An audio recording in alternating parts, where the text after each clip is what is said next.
Question number 4 ये बात कर रहा है Taylor's principles of scientific management. इससे पहले जो क्वेश्चन आपने देखा था वो था लास्ट सेकंड वाला, विच वाज हेनरी फायर्स के 14 प्रिंसिपल्स। ठीक है, अब ये जो है टेलर्स प्रिंसिपल्स है साइंटिफिक मैनेजमेंट के। ठीक है, साइंटिफिक मैनेजमेंट के टेलर्स के कुछ प्रिंसिपल्स हैं। थोड़ी सी ब्रीफ हिस्ट्री है फ्रेडरिक टेलर्स की, वो मैं आपको रीड कर देता हूँ, तो एक्सप्लेन करेंगे। Frederick Winslow Taylor, okay, an American mechanical engineer, formed certain principles of management based on scientific experiment. ठीक है, these experiments were carried in the Midwell Steel Company in USA in early 20th century. Initially accepted only in USA, it is slowly spreading to the Europe and the entire world. These principles are used in the decision making and solving the problems of the management. Due to this scientific approach towards the management, he is called father of scientific management. ठीक है, according to the Taylor, management problems should be solved by experiment and scientific technique rather than thumb rule or trial and error method. Taylor's principles are based on the following area. ठीक है, तो यहाँ पर Frederick Maslow Taylor ने, okay, Winslow Taylor ने ये बोलते हैं ना father of modern scientific management. ठीक है, इससे पहले जो आपने जो 14 प्रिंसिपल देखे थे वो जो हेनरी फायर्स ने जो दिए थे वो उन्होंने बोले थे कि सिचुएशन अगर ऐसी होती तो ऐसा होता, सिचुएशन अगर वैसी होती तो इस तरीके से आपको काम करना पड़ता। ओके, तो यहाँ पर आपको समझना बहुत ज़रूरी है कि किस तरीके से एक पर्टिकुलर प्रिंसिपल वर्क करता है। इसमें समझना बहुत ज़रूरी है कि प्रिंसिपल के काम करने के तरीके को किस तरीके से आपको कैरी फॉरवर्ड करना बहुत ज़रूरी है। तो प्रिंसिपल ऑफ साइंटिफिक मैनेजमेंट में विंस्लो टेलर ने ये बोला है कि कोई भी चीज़ जो आप टेक्निकली करेंगे उसका साइंटिफिक प्रूफ होना बहुत ज़रूरी है। ठीक है, आज जैसे साइंस अगर आपने पढ़ा होगा तो साइंस क्या बोलता है, हर एक चीज़ के लिए आप प्रूफ करो। ठीक है, अगर ये ऐसा है तो ये सिचुएशन ऐसी क्यों है। ठीक है, कोई भी सोल्यूशन पे आप पहुँच रहे हैं तो उसका रीजनिंग दो। ठीक है, तो वही चीज़ फ्रेडरिक विंस्लो टेलर ने बोली कि हमें अगर कोई एक पर्टिकुलर मैनेजमेंट में काम कर रहे हैं तो उसकी रीजनिंग होना चाहिए। ठीक है, बगैर रीजनिंग के लिए कोई काम नहीं किया जा सकता। अगर वो काम अगर आप कंप्लीट करेंगे तो उसकी एक अप्रोच होनी बहुत ज़रूरी है। तो इसके कुछ ऑब्जर्वेशन दिए गए। First observation and analysis of the each task. इसका मतलब ये है कि जो भी आप काम करेंगे उसको ऑब्जर्व करें और उसको एनालाइज करें। ठीक है, ऑब्जर्व करने का मतलब है उसको अच्छे से देखें, उसको समझें, उसको परखें और उसको कंप्लीट करने की कोशिश करें। The next is determination of the standard of work. Means मतलब काम को डिटरमाइन करें कि किस तरीके से ये काम कंप्लीट किया जाएगा। कोई एक टास्क अगर दिया गया है तो उसको किस तरीके से कंप्लीट किया जाएगा उसको भी डिटरमाइन या आइडेंटिफाई करना जरूरी है। The next is selecting and training the people to do a certain job. इसका मतलब ये है कि सही लोगों को सेलेक्ट करें, सही लोगों को आइडेंटिफाई करें और जब वो ये काम कर लें तो उसको आइडेंटिफाई करके कंप्लीट करें। And the next one is ensuring that the work is done in an efficient manner. इसका मतलब ये है कि जब अगर वो टास्क आपको कंप्लीट करने दिया जाए तो उसको एफिशिएंटली इफेक्टिवली कंप्लीट करवा के दे दिया जाए। ठीक है, अब हम लोग देखेंगे कि प्रिंसिपल्स ऑफ साइंटिफिक मैनेजमेंट क्या है। ठीक है, टेलर्स ने क्या क्या एक्सप्लेन किया है। तो first point is development of science for each part of the men's job. That is the first point. मैं रीड करता हूँ फिर एक्सप्लेन करता हूँ। According to this principle, the manager should use the scientific method to determine how an activity can be performed in the best manner by an employee. The following point should be considered for the purpose. तो यहाँ पर क्या बोल रहा है कि हर एक काम जब आप करने की कोशिश कर रहे हैं तो आपको आइडेंटिफाई करना बहुत ज़रूरी है कि किस तरीके से आप ये काम कंप्लीट करेंगे। ओके, बेस्ट तरीके से, बेस्ट यहाँ पर बहुत एम्फोसाइज किया गया है इन द बेस्ट मैनर। ठीक है, कोई भी काम अगर आपको दिया जा रहा है तो आप उसको किस तरीके से कंप्लीट करेंगे। तो पॉइंट्स दिया हुआ है, observe and analyse how an employee work and calculate the time required to perform the job. तो यहाँ पर पहला पॉइंट जो है आपको ऑब्जर्व करना है, आपको एनालाइज करना है। इसका मतलब ये है आपको काम को प्रॉपर तरीके से आइडेंटिफाई करना है कि किस तरीके से ये काम कंप्लीट किया गया और किस तरीके से इस काम को पूरी तरीके से कंप्लीशन में लाया गया। ठीक है, second point is determine how much work an employee can perform in a day. तो आइडेंटिफाई भी करना बहुत जरूरी है कि एक एम्प्लॉय एक दिन में कितना काम कर सकता है। तो यहाँ पर बहुत से जगह पे कंपनी टाइम बना लेती है कि 9 to 6 आपको काम करना है, ओके, या तो फिर आप 12 to 9 काम करेंगे, या फिर आप बहुत सी कंपनी बोलती है, या फिर आप रात को 9 बजे से सुबह के 6 बजे तक के काम करेंगे। तो ये सब क्या है? ये सब टाइम स्लैब है जो आइडेंटिफाई करना बहुत जरूरी है। साइंटिफिक मैनर, साइंटिफिक अप्रोच का बेस्ट एग्जाम्पल ये भी बोल सकते हैं कि टेलर बोल रहे हैं कि हर एक चीज़ को आपको नापना या तोलना या बहुत सही तरीके से आपको आइडेंटिफाई करवाना बहुत ज़रूरी है। जब आप उस पर्टिकुलर चीज़ को आइडेंटिफाई करेंगे, उस पर्टिकुलर चीज़ को प्रॉपर तरीके से डिटरमाइन करेंगे, ओके, तभी आप एक काम कंप्लीट कर पाएंगे। ठीक है, find out the best way to do the job. इसका मतलब ये है कि आपको सही तरीके समझने बहुत ज़रूरी है, सही तरीके आइडेंटिफाई करना बहुत ज़रूरी है एक जॉब को कंप्लीट करने के लिए। जब आप एक जॉब को कंप्लीट करेंगे तो आपको सिस्टमैटिक वे को भी यूज़ करना ज़रूरी है। That is use systematic way such as data collection, analysis and drawing calculation rather than using trial and error method for determining the job. इसका मतलब ये है कि जो भी आप काम करेंगे आपको सही तरीके से एनालाइज करना ज़रूरी है। ठीक है, आपको सही वे पता करना ज़रूरी है कि ये काम किस तरीके से करेंगे, और आपको सही लोगों को भी जॉब पर रखना होगा। ठीक है, अगर आप ये सारी चीज़ें डिटरमाइन कर लेंगे तो आप अपना एक काम जो है कंपनी का वो सही तरीके से कंप्लीट करवा पाएंगे। ठीक है, now the next point which is known as scientific selection, training and development of a worker. ठीक है, यहाँ पर आपको समझना जरूरी है selection of an employee is an important task for a manager, and hence the procedure for selection should be systematic. A manager should have the best person doing the job. The following point should be considered for this purpose. तो जो दूसरा point है वो बोला गया है selection के बारे में। ठीक है, सिलेक्शन का मतलब ये होता है कि यहाँ पर विंस्लो टेलर जो है, और फ्रेडरिक विंस्लो टेलर जो बोल रहे हैं कि आपको सिलेक्शन प्रोसेस पे ध्यान देना बहुत जरूरी है। ठीक है, सिलेक्शन का मतलब ये भी होता है कि सही पर्सन को सही जॉब के लिए आइडेंटिफाई करें। याद है मैंने आपको लास्ट सेशन में बताया था कि अगर कोई फाइनेंस डिपार्टमेंट का है तो वहाँ पर आपको चार्टेड अकाउंटेंट, ओके, कोई फाइनेंस डिग्री होल्डर, ओके, जो कि जिसको फाइनेंस डिपार्टमेंट की समझ हो, आप उसको हायर करिए। ठीक है, अगर कोई मार्केटिंग डिपार्टमेंट के लिए रिक्वायरमेंट है तो आप एक मार्केटिंग डिपार्टमेंट के बंदे को हायर करिए जिसको मार्केटिंग के बारे में इंफॉर्मेशन हो। अगर कोई आईटी डिपार्टमेंट का है, इंफॉर्मेशन टेक्नोलॉजी, तो जिसको कंप्यूटर्स की, मोबाइल फोन्स की, टेक्नोलॉजी की समझ हो, आप उसको आइडेंटिफाई करिए। इसलिए सिलेक्शन प्रोसेस को बहुत ही इंपॉर्टेंस दी गई है, और टेलर भी यही बोल रहे हैं कि सिलेक्शन प्रोसेस को सही तरीके से गाइड भी किया जाए। देखिए वहाँ पर हाईलाइट भी किया गया है best person for the job. Best person for the job आप कैसे आइडेंटिफाई करेंगे? उसके क्वालिफिकेशन के बेसिस पे, ओके, उसके एक्सपीरियंस के बेसिस पे, उसके स्किल सेट्स के बेसिस पे, कि वो किस तरीके से एक पर्टिकुलर टास्क को या एक पर्टिकुलर काम को कंप्लीट करता है। ठीक है, नेक्स्ट पॉइंट है procedure for selection should be scientific, that is selection should be based on the judgement of a panel and not on the individual person. ठीक है, कई मरतबा आप देखेंगे इंटरव्यूज के लिए वगैरह आप जब इंशाल्लाह ताला अपनी डिग्री कंप्लीट करके जाएंगे तो वहाँ पर पैनल ऑफ इंटरव्यू होता है। ठीक है, पैनल ऑफ इंटरव्यू का मतलब ये है कि 2 से 3 पर्सन होते हैं आपका इंटरव्यू लेते हैं। ठीक है, एक इंडिविजुअल पर्सन को जज नहीं करता, 2 से 3 पर्सन होंगे, वहाँ पर आपका इंटरव्यू दिया जाएगा और इंटरव्यू के जरिए आपको हायर किया जाए। Next is qualification, skills and the quality required for the job should be clearly defined to ease the selection process. मैंने आपको बताया अभी थोड़ा देर पहले कि क्वालिफिकेशन बहुत मायने रखती है। ठीक है, अगर किसी को सेलेक्ट कर रहे हैं, ये सिलेक्शन प्रोसेस के लिए अगर किसी को आइडेंटिफाई किया जा रहा है तो 3 पैरामीटर पे बहुत ध्यान देना चाहिए। दैट इज, पहली तो उसकी क्वालिफिकेशन पूरी है या नहीं, दूसरी उसके पास स्किल्स है या नहीं वो पर्टिकुलर जॉब को कंप्लीट करने के लिए, और तीसरी उसके पास वो क्वालिटी है या नहीं ये जॉब रोल को कंप्लीट करने की। ठीक है, तो ये 3 चीज़ें आइडेंटिफाई करना बहुत ज़रूरी है। The next is employee should be selected on the basis of test and interviews. ठीक है, कई मरतबा आप देखेंगे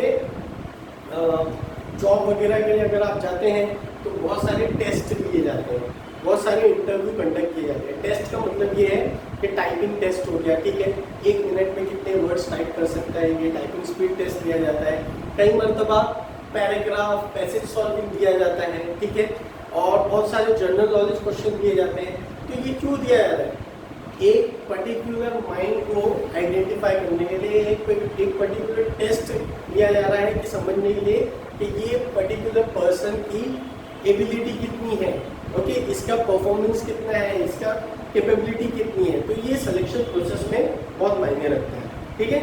employ should be train on regular basis to enhance and upgrade their skills. इसका मतलब ये है कि प्रॉपर ट्रेनिंग देना बहुत ज़रूरी है, ठीक है। अगर ट्रेनिंग देंगे एक पर्टिकुलर एम्प्लॉय को तो वो अपनी स्किल्स को अपग्रेड कर पाएगा, अपनी स्किल्स को आइडेंटिफाई कर पाएगा, अपनी नॉलेज को बढ़ा पाएगा, और नॉलेज अगर उसकी बढ़ती रहेगी और अगर उसको सही तरीके से ट्रेनिंग दी जाएगी तो वो अपना काम कंप्लीट कर पाएगा, ठीक है। Manager should provide opportunity for the worker having better capability, that is manager को सही अपॉर्चुनिटी प्रोवाइड करती रहनी चाहिए। सही अपॉर्चुनिटी का मतलब ये है कि प्रॉपर अपॉर्चुनिटी देती रहना चाहिए अपने वर्कर्स को, ताकि वो प्रॉपर तरीके से अपने काम को कंप्लीट कर पाए। Manager should develop employee in a way that they work with maximum efficiency, okay. ऐसा नहीं होना चाहिए कि मैनेजर बोलते जाओ ये काम है आप कंप्लीट कर लो, ठीक है। एक एम्प्लॉय को सही गाइडेंस देना जरूरी है, ठीक है, उसको नॉलेज करना जरूरी है। अगर उसको फील होता है कि एम्प्लॉय को किसी भी ट्रेनिंग की रिक्वायरमेंट है तो उसको ट्रेन करना जरूरी है, ठीक है। ये उसी तरीके से है कि आपको जैसे मान लीजिए अभी HSC में 6 सब्जेक्ट्स हैं, ठीक है। अगर मैं कल को उठ कर बोल देता हूँ कि ये पर्टिकुलर टॉपिक पढ़ के आ जाओ, संडे को आपको इसका टेस्ट दिया जाएगा, ओके, बगैर पढ़ाए हुए, बगैर आपको नोट्स दिए हुए, आप जाओ ये टॉपिक पढ़ लो, आप जहाँ से पढ़ सकते हो पढ़ लो, आपको इस पर्टिकुलर टॉपिक का टेस्ट इस पर्टिकुलर संडे को आके देना है। तो यहाँ पर आपको तो यहाँ पर आपको समझना बहुत ज़रूरी है कि किस तरीके से आप एक पर्टिकुलर जॉब रोल में काम करेंगे, ठीक है। अगर आपको ऐसे बोल दिया जाएगा कि संडे को आपको ये आके ये 2 क्वेश्चन का टेस्ट लिखना है, मैं आपको पढ़ा नहीं रहा हूँ, ठीक है, मैं आपको सही इन्फॉर्मेशन नहीं दे रहा हूँ, मैं सही ट्रेनिंग आपको नहीं दे रहा हूँ, मैं आपको सही नोट्स नहीं बता रहा हूँ या सही बुक का नाम नहीं बता रहा हूँ कि आपको इस बुक से पढ़ के ये टेस्ट देना है, तो आप भी कंफ्यूज हो जाएंगे एज ए स्टूडेंट कि मैं क्या पढ़ूँ, ठीक है। सर ने बोल दिया 2 क्वेश्चन का टेस्ट होगा, ये पर्टिकुलर क्वेश्चन की टेक्स्ट बुक में से आएगा, जाओ जाके पढ़ लो, तो ये तरीका नहीं होता है। तो वैसे ही जैसे मैं आपको कुछ भी टॉपिक दे के बोल नहीं सकता कि टेस्ट दे लो, इसी तरीके से मुझे आपको वो पर्टिकुलर टॉपिक समझाना होगा, पहले वो पर्टिकुलर टॉपिक का एग्जाम्पल्स देना होगा, वो पर्टिकुलर टॉपिक को एक्सप्लेन करना होगा, तभी मैं आपका टेस्ट दे सकता हूँ। वैसे ही एक मैनेजर का भी काम ये है कि वो अपने एम्प्लॉयज़ को पूरी डिटेल में चीज़ें समझाए। एक बार मैनेजर ने अपने एम्प्लॉय को सिलेक्शन प्रोसेस करवाया, टेस्ट करवाया, इंटरव्यू करवाया, सही ट्रेनिंग दे दी, सही तरीका समझा दिया कि ये काम को आपको इस तरीके से कंप्लीट करना है, तो वो मैनेजर सही तरीके से काम करवा रहा है। इसका मतलब ये है प्रॉपर साइंटिफिक अप्रोच को वो यूज़ कर रहा है। साइंटिफिक अप्रोच को वो यूज़ करने के साथ साथ उस एम्प्लॉय को वो आइडेंटिफाई करवा रहा है कि ये आपका जॉब रोल है, आपको इसको इस तरीके से कंप्लीट करना है, ठीक है। तो इसलिए selection, training and development of a worker is very important. The next point is cooperation between management and the employee. Taylor believed in cooperation and not individualism. Cooperation between management and employee will help to achieve the goals and objectives. The following points should be considered in this regard. In an organization, the employee emphasis should be on a cooperation between management and the worker. Individualism should not be emphasized or supported. Okay? तो यहाँ पर third point जो बोल रहा है वो है cooperation between management and the employees. Cooperation कैसे होगा, ठीक है, यहाँ पर समझना बहुत जरूरी है कि अगर कोई ऑर्गेनाइजेशन में कॉपरेशन की बात हो रही है तो cooperation has to be there between the management and the employ. तो यहाँ पर एक ऑर्गेनाइजेशन में मैनेजमेंट और एम्प्लॉय का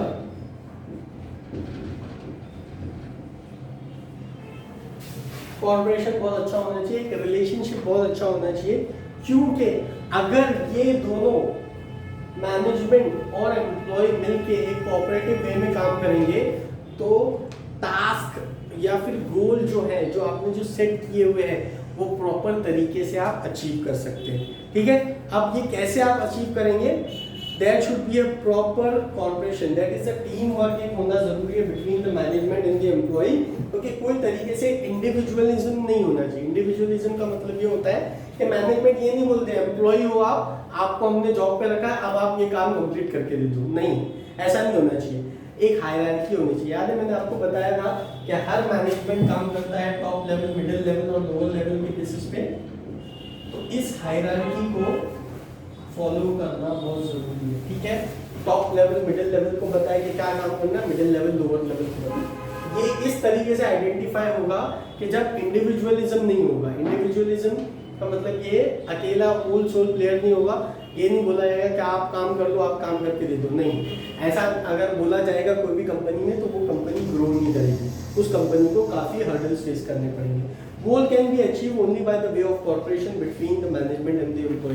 तो ये बोल रहा है, टेलर बोल रहा है अपने साइंटिफिक अप्रोच के जरिए कि अगर कॉर्पोरेशन होगा, अगर टीम वर्क होगा मैनेजमेंट और एम्प्लॉय में, तो एक काम को करने में आसानी हो जाएगी। ठीक है, interest of the employ and the management should be same, that is कि दोनों का जो एक ही टास्क होना चाहिए, एक ही इंटरेस्ट होना चाहिए। ऐसा नहीं होना चाहिए कि मैनेजमेंट बोल रहा है कि आप ऐसे काम करो और एम्प्लॉय बोल रहा है कि हम दूसरे तरीके से काम करेंगे। अगर कोई एक पर्टिकुलर फॉर्मेट दे रहा है मैनेजमेंट बोल रहा है एम्प्लॉय को कि आपको 9 बजे आना है सुबह में और शाम के 6 बजे तक के ये काम इस पर्टिकुलर टाइम में कंप्लीट करके देना है, तो यहाँ मैनेजमेंट एम्प्लॉय को बता रहा है कि इस तरीके से आपको काम करना है। ठीक है, यहाँ पर ऐसा नहीं होना चाहिए कि एम्प्लॉय बोलना चाहिए कि मैं अपने तरीके से आऊँगा, आप 9 बजे बोल रहे हो ठीक है चलेगा, मैं लेकिन 12 बजे उठ के आ सकता हूँ, नहीं, ऐसा नहीं होना चाहिए। एक कॉर्पोरेशन होना चाहिए between the management and the employee, चाहे एम्प्लॉय भी समझे कि मैनेजमेंट की रिक्वायरमेंट है और मैनेजमेंट भी समझे कि एम्प्लॉय ये पर्टिकुलर टाइम में आके मुझे ये टास्क कंप्लीट करके दे पाएगा। ठीक है, that is the third point. The fourth point is division of responsibility. According to this principle, when the work is divided, there should be proper division of responsibility between the manager and the employee. ठीक है, देखिए ये आपने principle of management में भी पढ़ा था, Henry Fayol's के जो प्रिंसिपल है that is division of responsibility. Second point था अथॉरिटी एंड रिस्पॉन्सिबिलिटी का। ठीक है, जहां पर मैंने आपको बताया था, एग्जांपल दिया हुआ था क्रिकेट टीम का, इंडियन क्रिकेट टीम का, कि अगर कोई एक पर्टिकुलर कैप्टन, धोनी का एग्जांपल दिया हुआ था उसमें, कि अगर धोनी को अगर चांस दिया जा रहा है एक अपनी बेस्ट 11 सेलेक्ट करने के लिए, तो अब ये धोनी की रिस्पॉन्सिबिलिटी होगी अगर टीम हार जाती है तो। ठीक है, तो वैसे ही यहाँ पर भी डिवीजन ऑफ रिस्पॉन्सिबिलिटी होगी। डिवीजन ऑफ रिस्पॉन्सिबिलिटी होगी on the management and on the employee. ठीक है, अगर मैनेजमेंट कोई डिसीजन ले रहा है तो उनके पास पूरी रिस्पॉन्सिबिलिटी होगी वो डिसीजन को कंप्लीट करवाने की। अगर एम्प्लॉय उस डिसीजन को फॉलो करवा रहा है या एम्प्लॉय उस डिसीजन को फॉलो कर रहा है, तो ये एम्प्लॉय का काम है कि वो पूरी तरीके से रिस्पॉन्सिबिलिटी लेके काम करे। उसमें भी सर्टेन पॉइंट्स है डिवीजन ऑफ रिस्पॉन्सिबिलिटी में, वो कैसे कंप्लीट होंगे देखेंगे हम लोग। ठीक है, division of responsibility has to be completed by the manager, और यहाँ पर 2 सर्टेन रिस्पॉन्सिबिलिटी दिया हुआ है। पहली रिस्पॉन्सिबिलिटी है मैनेजर की, manager should create suitable working condition for the employ. तो पहली जो रिस्पॉन्सिबिलिटी है कि एक अच्छा वर्किंग कंडीशन देना जरूरी है। वर्किंग कंडीशन का मतलब ये है उसको सही तरीके से फैसिलिटी प्रोवाइड करवाया जाए, उसको प्रॉपर टेबल और चेयर दे। ठीक है, उसको अगर कंप्यूटर की रिक्वायरमेंट है तो कंप्यूटर की रिक्वायरमेंट उसकी फुलफिल करे। अगर कहीं पे वाटर या रिफ्रेशमेंट की रिक्वायरमेंट है तो वहाँ पर उसकी वो वाटर और इंफ्रास्ट्रक्चर रिफ्रेशमेंट की रिक्वायरमेंट फुलफिल करे। बेसिक रिक्वायरमेंट दे, लाइट फैन की फैसिलिटी दे। ठीक है, इस तरीके से वर्किंग कंडीशन उसको प्रॉपर दे।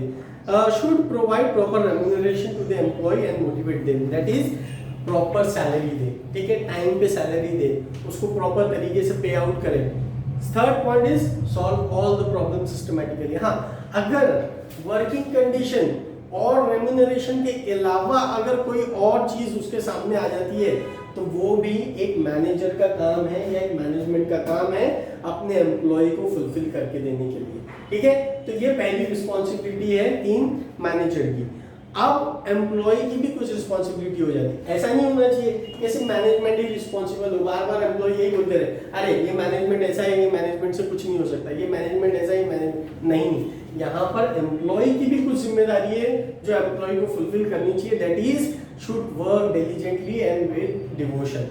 पहली पॉइंट ये है कि पूरी ईमानदारी के साथ काम करें, पूरी मेहनत से काम करें, ठीक है। अगर उसको कोई टास्क दिया जा रहा है तो उसको कंप्लीट करें, ना कि उसके ऊपर पहले ही कंप्लीट करने से पहले ही बोल दे कि अरे यार ये टास्क नहीं कंप्लीट हो सकता, ये तो बहुत ही इम्पॉसिबल वर्क है, इसको नहीं कंप्लीट किया जा सकता, कोई भी नहीं कंप्लीट कर सकता। बहाने नहीं बनाए, ठीक है।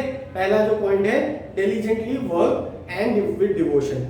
The second point is they should use the resources of the organization carefully and not waste them। तो ऐसा नहीं होना चाहिए कि अगर आपको फैन, लाइट, कंप्यूटर और हर फैसिलिटी दे दिया है तो उसको मिसयूज करें, ठीक है। अननेसेसरली उसको अवॉइड नहीं करना चाहिए, उसको बहुत ही केयरफुली यूज करना चाहिए, वेस्टेज नहीं करनी चाहिए। तो अगर वाटर की फैसिलिटी दे दी गई है तो ऐसा नहीं होना चाहिए कि आप पानी पी के उसका टैप नहीं बंद कर रहे हैं, पानी वेस्ट हो रहा है, ठीक है। अगर आप एक पर्टिकुलर सेक्शन में गए और वहाँ की लाइट और फैसिलिटी यूज की और आपका काम कंप्लीट हो गया, तो आपका ये फर्ज बनता है कि आप वो लाइट को बंद करें, स्विच ऑफ करें, प्रॉपर तरीके से आप वो बंद करके सब आप अपना टास्क कंप्लीट करके जाए। तो इससे क्या होगा, वेस्टेज नहीं होगा, ठीक है। अननेसेसरली आप कोई किस्म में ऑर्गेनाइजेशन के रिसोर्सेज को मिसयूज नहीं करेंगे, ठीक है। There is a mental revolution can be benefit to the organization in terms of increasing the productivity, maintaining discipline and creating a sense of belonging among the employees। तो यहाँ पर दोनों को इसको मैनेजमेंट को और एम्प्लॉय को कॉर्पोरेशन के साथ मिलके काम करना जरूरी है, ठीक है। मैनेजमेंट को अगर फील हो कि एम्प्लॉय को कुछ रिक्वायरमेंट है तो वो एम्प्लॉय को फुलफिल करके दे। एम्प्लॉय को अगर ऐसे लगता है कि हाँ ये चीज मैनेजमेंट को प्रोवाइड करनी चाहिए, तो एम्प्लॉय जाके मैनेजमेंट से बात करे और वो बात करके उसको रिजॉल्व करवाने की कोशिश करें, ठीक है। यहाँ पर टीम वर्क और कोऑर्डिनेशन में काम करने की बात हो रही है, ठीक है। एक सेंस ऑफ बिलोंगिंगनेस भी है, देखिए अभी बेसिक फैसिलिटी तो देती ही है, साथ ही साथ बहुत सारी कंपनीज जो है आजकल मेंटल ट्रेनिंग भी करवा रही है। मेंटल ट्रेनिंग का मतलब ये है, बहुत से मर्तबा क्या होता है कि इंसान जो है, इंडिविजुअल पर्सन जो है काम करते करते बहुत ज़्यादा स्ट्रेस आ जाता है उसको, ठीक है, बहुत ज़्यादा वो फोकस नहीं कर पाता अपने काम को लेके, तो ऐसी मेंटल ट्रेनिंग भी दी जाती है, ठीक है। बहुत सारी बड़ी बड़ी कंपनीज जो है अपने, ये भी बोला गया है इसमें पॉइंट में कि अपने डिसिप्लिन को मेंटेन कराने के साथ साथ आपको कंपनी में अपने एम्प्लॉय की मेंटल हेल्थ का भी ध्यान देना है, ठीक है। उसको ज़्यादा प्रेशराइज नहीं करना है, ठीक है, उसके ऊपर ज़्यादा वर्कलोड नहीं डालना है, इतना ही काम करवाना है आपको जितना रिक्वायरमेंट है, ठीक है। अननेसेसरली उसके साथ कोई किस्म में डिस्क्रिमिनेशन नहीं करना है, ठीक है। अगर उसकी कोई प्रॉब्लम है तो आपको वो सॉल्व करनी है, हाँ, लेकिन ये एम्प्लॉय का भी फर्ज है कि वो हमेशा अपनी मेंटल हेल्थ को लेकर ना बैठ जाए, ठीक है। कहीं ना कहीं उसको भी फील होना चाहिए हाँ अब ये प्रॉब्लम थी, मैनेजमेंट ने ये प्रॉब्लम रिजॉल्व कर दी, तो अब उसका काम बनता है कि वो मैनेजमेंट का भी काम करके दे, मैनेजमेंट का जो भी टास्क है उसको फुलफिल करके दे, ठीक है। ये फोर्थ पॉइंट था। Then there is a fifth point which is known as different piece rate plan. According to this technique, payment made to a worker should be linked to his performance. Efficient worker should be paid more as compared to the efficient one. In this method, a standard production unit is fixed for the production. Worker who produce more considered more. ठीक है? The nature of work and the role played by the manager and the employee should be clearly defined. The responsibility of planning should be given to the manager and the employee should concentrate on the execution of the same. तो यहाँ पर क्या बोल रहा है? Different piece rate plan. Different piece rate plan का मतलब ये है कि जो जैसा काम कर रहा है उसको उस तरीके से पेमेंट दिया जाए, ठीक है। याद है मैंने आप लोगों को लास्ट सेशन में भी बताया था, अगर कोई सीनियर मैनेजर है तो उसको सीनियर मैनेजर के डेजिग्नेशन के बेसिस पे पेमेंट दी जाए। अगर कोई एग्जीक्यूटिव ऑफिसर है तो उसको एग्जीक्यूटिव ऑफिसर के बेसिस पे पेमेंट दी जाए। अगर कोई चीफ एग्जीक्यूटिव ऑफिसर है उसको चीफ एग्जीक्यूटिव ऑफिसर के बेसिस पे पेमेंट की जाए। तो जिसका जैसा रोल है, जिसका जैसा काम है, उसको उसके बेसिस पे पेमेंट देना जरूरी है, ठीक है। अगर आपने उसको उसके बेसिस पे पेमेंट दे दी तो उसको पता होगा कि हाँ भाई मेरी डेजिग्नेशन इतनी है इसलिए मुझे इतनी पेमेंट दी जा रही है, ठीक है। मेरी डेजिग्नेशन उतनी है इसलिए मुझे उतनी पेमेंट दी जा रही है। मैंने इस मंथ में ज्यादा काम किया था इसलिए मुझे ज्यादा पेमेंट आई। मैंने इस मंथ में ज्यादा छुट्टियां की थी या मैंने इस मंथ में कम काम किया था तो इसलिए मुझे पेमेंट कम आई। तो ये यहाँ पर एक मैनेजमेंट को समझाना बहुत जरूरी है एम्प्लॉय को कि उसका काम इतना इतना है और उसको इसलिए इतना पेमेंट दी जा रही है। तो यहाँ पर वर्क रोल डिफाइन करना बहुत जरूरी है, ठीक है। The next is mental revolution. देखिए मैंने बात की थी थोड़ा देर पहले। This principle focuses on complete change in attitude of the employ and the management with regards to this relationship between consider has to be the same. तो एक मेंटल रेवोल्यूशन लाना बहुत जरूरी है। मेंटल रेवोल्यूशन का मतलब ये है manager should create suitable working condition for the employ. सही तरीके से वर्किंग कंडीशन एम्प्लॉय इंप्लीमेंट करना बहुत जरूरी है, ठीक है। There has to be a proper provision of the remuneration और सिस्टमैटिकली वर्क करना बहुत जरूरी है, ठीक है। अगर एक पर्टिकुलर मैनेजर सिस्टमैटिकली वर्क करेगा, प्रॉपर रेम्यूनरेशन देगा, okay, proper solution of the problem देगा, तो वहां पर क्या होगा, मैनेजर अपना काम परफेक्ट कर रहा है, ठीक है। कई मरतबा क्या होता है कि मैनेजमेंट अपना काम सही तरीके से नहीं करती है।